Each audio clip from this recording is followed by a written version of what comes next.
साथियों नमस्कार।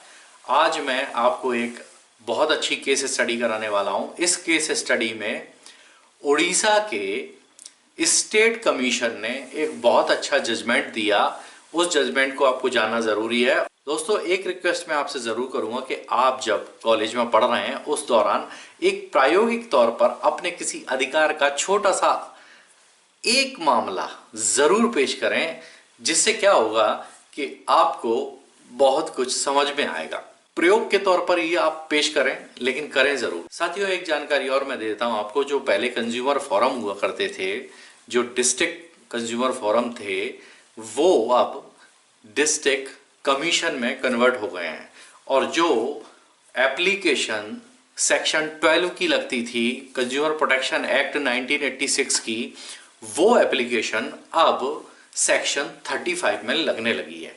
बस इसके अलावा आपको कुछ भी ऐसा चेंज नहीं करना है। जो आपकी कहानी है लिखना है, आपने जो चीज़ खरीदी, जो प्रोडक्ट खरीदा, उसमें कोई खराबी निकली, किसी ने कोई डिफिशियंसी कर दी, तो ये सारी चीज़ें आप ज़रूर जो है ध्यान में रखें। क्योंकि आप कानून के छात्र हैं, आप कोई चीज़ खरीद के लाते हैं और वो चीज़ खराब निकलती है और आप घर में आराम से बैठ जाते हैं, तो ये गलत बात है। आपको कहीं ना कहीं अपनी आवाज़ पहुंचाना चाहिए।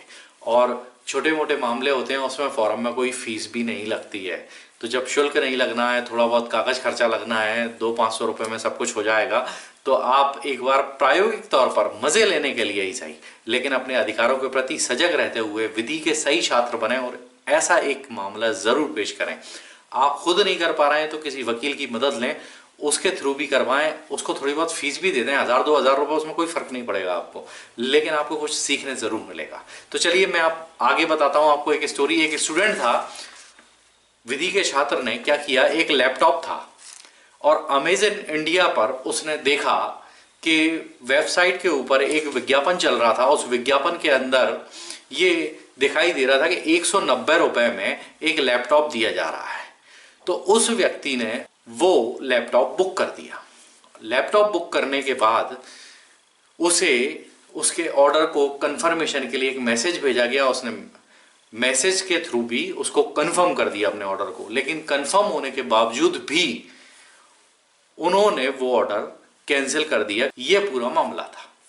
इस मामले में आयोग के अध्यक्ष डॉक्टर डीपी चौधरी ने 40,000 रुपए का भुगतान करने का आदेश दिया था कंपनी को, शिकायतकर्ता को क्षतिपूर्ति के रूप में।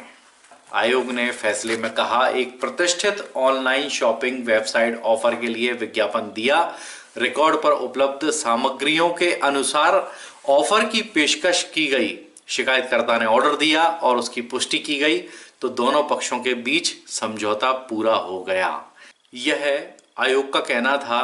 जब पुष्टि कर दी गई है, अगर आपने ऑर्डर किसी ने दिया, उसने कंफर्म कर दिया, आपने उसकी भी पुष्टि आपने भी कर ली, उसके बाद आप उसमें सुधार नहीं कर सकते। अगर आप चाहते तो पुष्टि से पहले सुधार कर सकते थे, यानी उसके ऑर्डर कंफर्म होने के पहले भी आप चाहते तो अपना ऑफर वापस ले सकते थे, लेकिन ऐसा उन्होंने नहीं किया। इसलिए उन्होंने उसके मामले को स्वीकार किया और 40,000 रुपए का भुगतान क्षतिपूर्ति के रूप में करने का आदेश अमेजन इंडिया को दिया।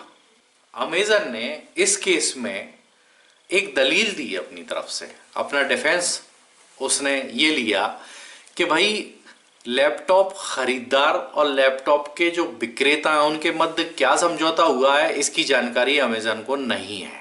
उन्होंने साफ मना कर दिया। लेकिन कोर्ट ने यह देखा कि संबंधित विक्रेता को ई कॉमर्स वेबसाइट प्लेटफॉर्म की अनुमति दी गई थी, तो बाद की जिम्मेदारियों को आप अनदेखा कैसे कर सकते हैं। उन्होंने अमेजन से कहा कि भाई आपने ही तो इसको अनुमति दी है कि आप मेरे पास आकर के अपना प्रोडक्ट बेचिए। आप वो क्या ऑफर दे रहा है, नहीं दे रहा है, इसकी मॉनिटरिंग करने का आपकी जिम्मेदारी बनती है।